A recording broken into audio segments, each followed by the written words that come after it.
ربنا يا ربنا ربنا يا ربنا ربنا يا ربنا ربنا يا ربنا. حضرات سامعین کرام، سورہ حجرات کی آیت نمبر 12 کا آخری حصہ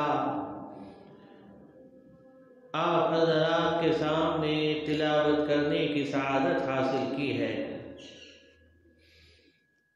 اس آیت کریمہ میں اللہ تعالی اس بنیادی مرض کی طرف توجہ دلا رہا ہے جو عام ہو چکا ہے، اور اگر تحقیق کی جائے تو یہ امت کثرت کے ساتھ اس مرض کے اندر مبتلا ہے۔ وہ مرض کیا ہے؟ غیبت۔ یہ غیبت کی بیماری اس امت کو کھوکھلا کر رہی ہے، آپس میں انتشار پیدا ہو رہا ہے،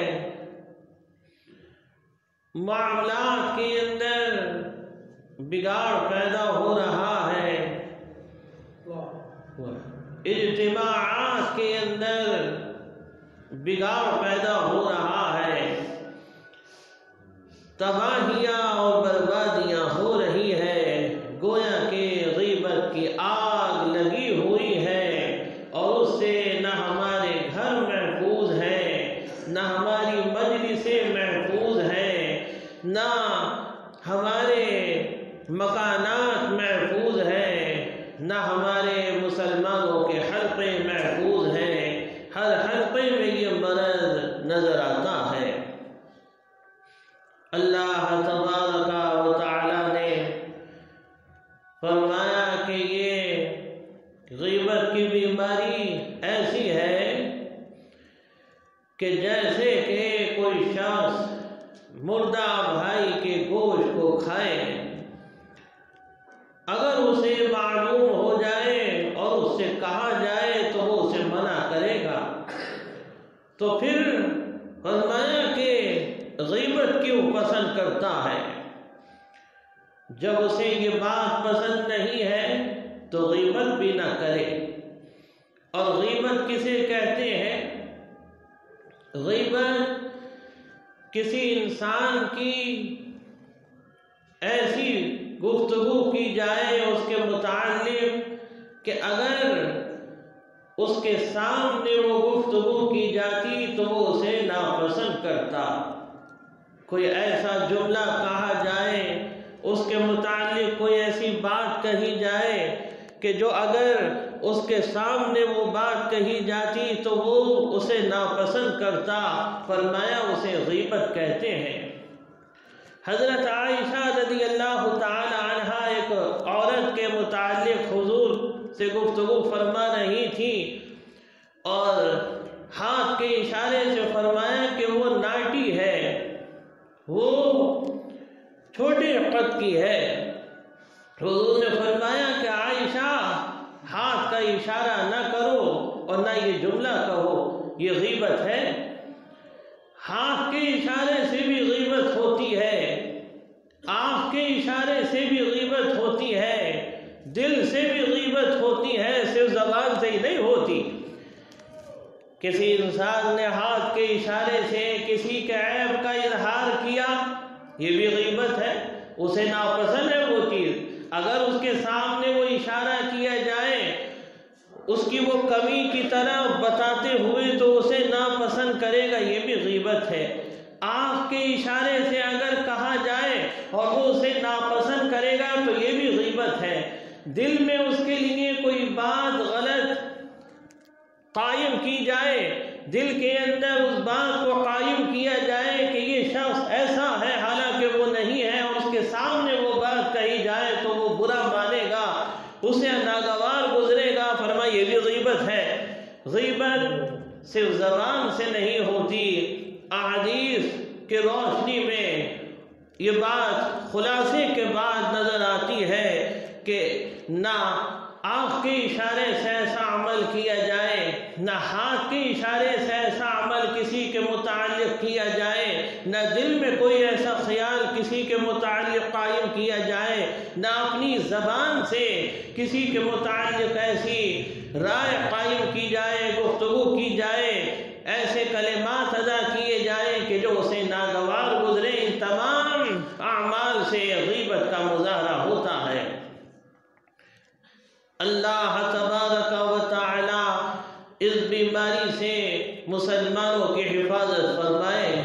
حضرت معاذ رضی اللہ تعالی عنہ سے حضور نے فرمایا کہ معاذ، بہت سے لوگ ایسے ہیں کہ جو نمازوں کے پابند ہیں، فرمایا بہت سی خواتین اس امت کی ایسی ہیں کہ جو نمازوں کی پابند ہیں، لیکن افسوس یہ ہے کہ باوجود اتنی نمازوں کے، باوجود اتنی عبادتوں کے، یہ جہنم کے اندر جائیں گی۔ معاذ تمہیں پتہ ہے یہ کیوں جائیں گی؟ فرمایا معاذ یہ سب لوگ اس لیے جائیں گے کہ یہ باوجود مصلی پہ بیٹھے ہوئے ہونے کے، باوجود نمازوں کی کثرت کے، مسجد میں ہونے کے، یہ ایک دوسرے کی غیبت کیا کرتے تھے، ایک دوسرے کو برا کیا کرتے تھے، ایک دوسرے کی عیب جوئی کیا کرتے تھے۔ حضور کے سامنے ایک عورت کا ذکر کیا گیا، بتایا گیا کہ وہ بہت نمازی عورت ہے، تہجد بھی پڑھتی ہے، نوافل کا بھی اہتمام کرتی ہے، لیکن زبان بہت سخت ہے۔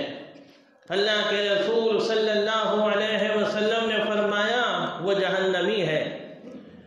پنج وقتہ نمازی، نفلی نمازیں پڑھنے والی وہ عورت، تہجد کی نماز ادا کرنے والی عورت، لیکن زبان کے ساتھ یعنی لان تان، اس کی بات اس تک پہنچانا اور اس کی بات اس تک پہنچانا، عیب جوئی کرنا، غیبت کرنا، یہ تمام صفات اس کے اندر موجود تھے، حالانکہ وہ تہجد گزار عورت تھی۔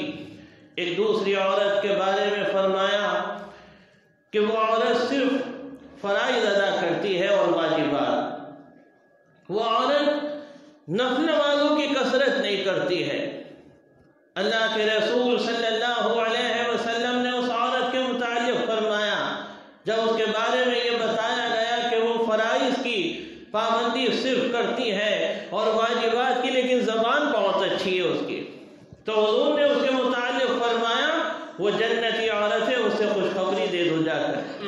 معلوم ہوا کہ جب تک ہمارا معاملہ اللہ کے ساتھ ساتھ بندوں کے ساتھ صحیح نہیں ہوگا، اس وقت تک ہمارا عمل مکمل صحیح نہیں ہو سکتا، کیونکہ اللہ فرماتا ہے اگر کسی شخص نے کسی کی غیبت کری ہے، یعنی ایسی بات کہی ہے کہ جو اس کے سامنے کی جاتی تو وہ اسے ناپسند کرتا، تو وہ شخص جب تک اسے معاف نہیں کرے گا اس کا گناہ ختم نہیں ہوگا، اس کا ذمہ ثابت نہیں ہوگا، وہ اس کی گرفت میں رہے گا۔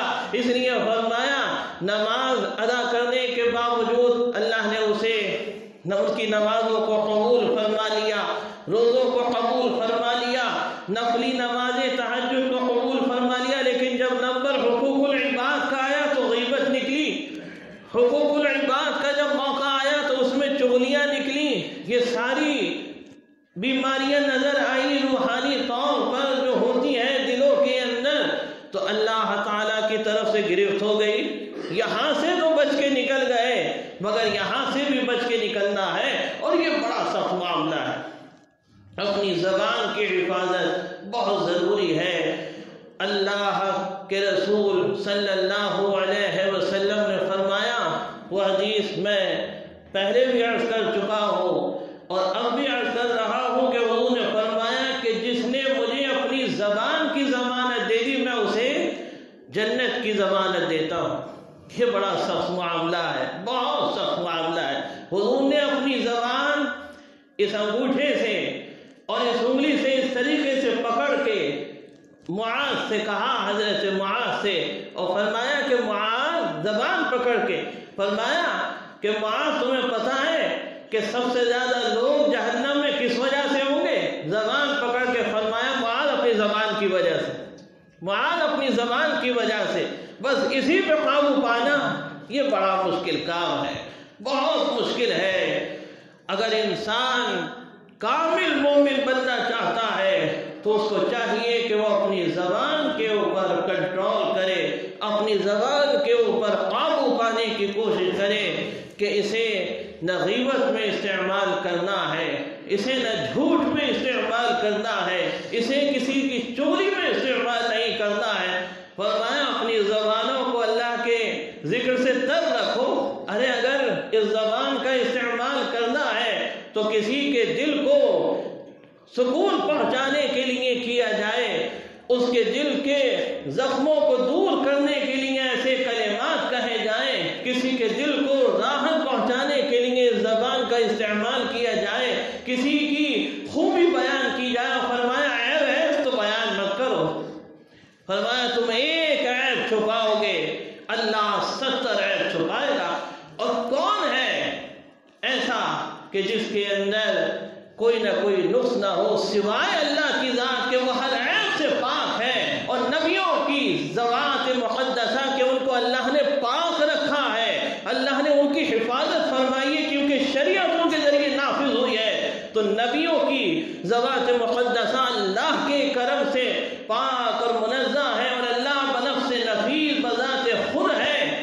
لیکن اس کے علاوہ ہر انسان کوئی نہ کوئی کمزوری کا شکار ہے، بس اللہ عیبوں میں پردہ ڈالے رکھے۔ اگر یہ معاملہ ظاہر ہوتا تو نہ کوئی کسی کو سلام کرتا، نہ کوئی کسی سے گفتگو کرنا پسند کرتا، نہ کوئی کسی کو اپنے پاس بٹھانا پسند کرتا، ہر ایک کے عیب سامنے ہوتے۔ لیکن مولا کا نظام ہے کہ اللہ نے کتنا ہی گناہ گار کیوں نہ ہو اس کے عیبوں کو چھپائے رکھا ہے جب تک کہ وہ خود اپنے عیب کا اظہار نہ کرے۔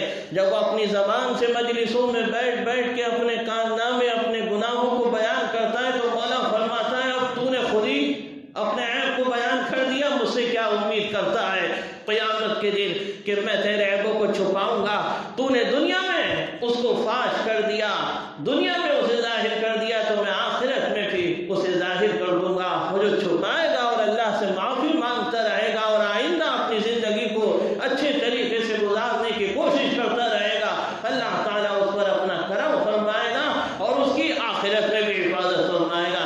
اللہ رب العزت سے دعا ہے کہ مولا مجھے بھی آپ سب حضرات کو پوری امت مسلمہ کو اس غیبت کی بیماری سے اللہ تعالیٰ نجات عطا فرمائے، اس زبان کا صحیح استعمال عطا فرمائے، زبان کی حفاظت عطا فرمائے، اور ہمارے حقوق العباد اور حقوق اللہ دونوں کو اللہ تعالیٰ صحیح طور